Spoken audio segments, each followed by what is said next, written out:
தஞ்சாவூர் மாவட்டம் பேராவூரணி வட்டம் சேதுபாசத்திர ஒன்றியம் கேஆர்புரம் சீனிவாசன் பேசுகிறேன். இப்போ இந்த குளம் வந்து பெருமகளூர் பெரிய ஏரி 700 ஏக்கர் பரப்பளவு உள்ளது. ஆனால் இப்போ வந்து என்ன பண்ணிட்டாங்கன்னா 400 ஏக்கருக்கு மேலே ஆக்கிரமிப்பு இருக்குது. இங்கே பாருங்கள், அதை சுற்றி பாருங்கள். இது இடம், இது பூரா அந்த பக்கம் முதுகாடு, இது கம்ப்ளீட்டாக ஆக்கிரமிப்பில் இருக்குது. நானும் பல தடவை மாவட்ட ஆட்சியரிடத்தில் விவசாயிகள் குறைதீர்க்கும் நாள் கூட்டத்தில் இதை பற்றி பேசியிருக்கோம். அதனால் ஆக்கிரமிப்பு தயவு செய்து எடுக்கணும். ஆக்கிரமிப்பை எடுத்தால் தான் இந்த குளத்தினுடைய கொள்ளளவை ஏற்ற முடியும். அதே மாதிரி இதிலேருந்து ஒரு 10 அடி தூரத்துக்கு தான் ஆழம், ஒரு 5 அடி ஆழம் இருக்கும், அவ்வளோதான். அதுக்கு பிறகு அந்த பக்கம் முழுக்க சுத்தமாக 1 அடிக்கு மேலே ஆழமே கிடையாது. அதனால் குளத்தினுடைய ஆக்கிரமிப்பை முதல்ல எடுக்கணும். எடுத்துட்டு தரையை, இந்த கரையை பலப்படுத்தணும். அதை செஞ்சால் தான் மிக சிறப்பாக இருக்கும். இதை பண்ண முடியும். அடுத்து வந்து இந்த கல்லணை கால்வாய் கோட்டத்திலேருந்து காங்கிரீட் தளம் போடுறாங்க. அதை வந்து நாங்கள் வேண்டாம்னு சொல்லலை, விவசாயிகளை நாங்கள் வரவேற்கலாம்.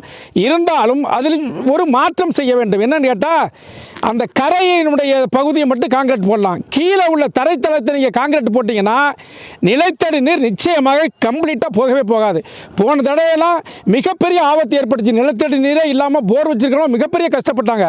அதனால் அந்த தரைத்தளத்தை விட்டுட்டு இது காங்கிரீட் போடுறது வந்து சைடில் மட்டும் காங்கிரீட் போட்டிங்கன்னா எங்களுடைய விவசாயிகளுக்கு மிக சிறப்பாக இருக்கும்.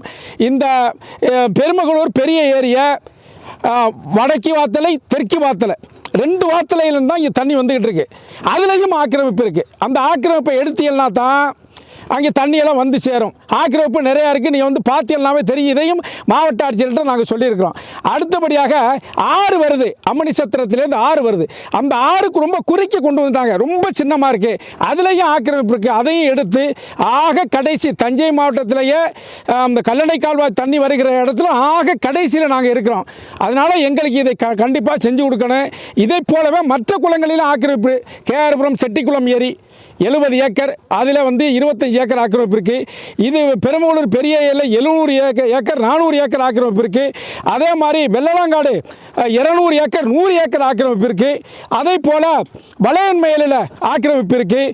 சோலைக்காட்டில் ஆக்கிரமிப்பு இருக்குது. இது மாதிரி ஆக்கிரமிப்பு நிறைய இருக்கிறது. தயவு செய்து நம்முடைய ஆட்சி, மிக சிறப்பான ஆட்சி செய்கின்ற முதல்வர் அவர்கள் இதையெல்லாம் ஆராய்ச்சி செய்து எங்களுக்கு, விவசாயிகளை, எங்களுடைய குறைகளை முதல்ல வந்து தளத்தை ரெடி பண்ணணும். இந்த பகுதிகள் எல்லாம் மிக சிறப்பாக வரணும்னு சொன்னால் ஆக்கிரமிப்பு எடுக்கணும். மெயினாக ஆக்கிரமிப்பு எடுக்கணும். ஆக்கிரமிப்பை எடுத்தீங்கன்னாவே போதும், தண்ணி நிரம்பப்படும். இந்த குளத்தில் வந்து 1 அடி தான் இருக்குது. இங்கே பாருங்கள், இதுலேருந்து அங்கிட்டு 1 அடி தான் இருக்குது. இந்த 1 அடிக்கு மேலே தண்ணியே இல்லை. இந்த வரைக்கும் இதுலேருந்து ஒரு 10 அடி தூரத்துக்கு ஒரு 5 அடி ஆழம் இருக்கும். அதுக்கப்புறம் நீங்கள் போனீங்கன்னா முதுகாடு வரை எவ்வளோ தூரம் இருக்குது பாருங்கள். அது வரையும் 1 அடி தான், இவ்வளோதான் இதே இருக்கும். தண்ணி சர்ன்னு வடிஞ்சிடும். மடையை திறந்து விட்டால் உடனே வடிஞ்சிடும். அதே மாதிரி 6 மடை இருக்குது. அந்த 6 மடைக்கு அளவுகோலே கிடையாது. அதையும் செய்யணும். இந்த குளத்தை வந்து வடுவூர் குளத்தை போல சுற்றுலாத்தலமாக ஆக்கித்தர வேண்டும். சுற்றுலாத்தலமாக ஆக்கி மிகச் சிறப்பாக பண்ணினா எங்கள் பகுதி மிகப்பெரிய அளவில் வளர்ச்சியடையும். அதை செய்து கொடுப்பதற்கு ஆவணம் செய்ய பணிவோடு நான் வேண்டி கேட்டுக்கொள்கிறேன். நன்றி, வணக்கம்.